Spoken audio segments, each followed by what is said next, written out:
running in the sand, living on the land.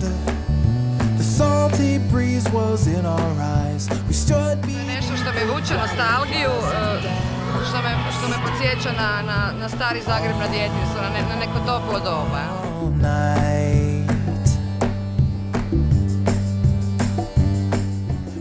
Pa za mene te sveučilišne igre znači veliki poticaj za mlade, pogotovo za sve studente koji se bave sportom i one koji se s time još uvijek ne bave, a vjerujem da će se baviti.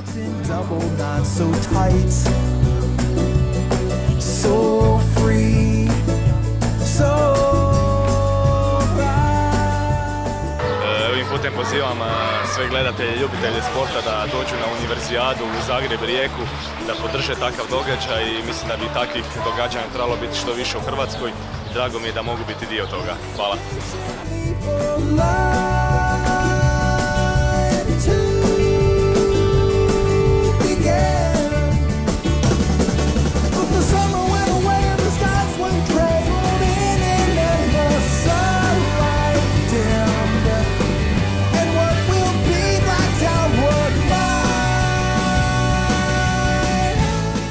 Kažite da je Hrvatska zemlja sporta i zemlja širokog srca.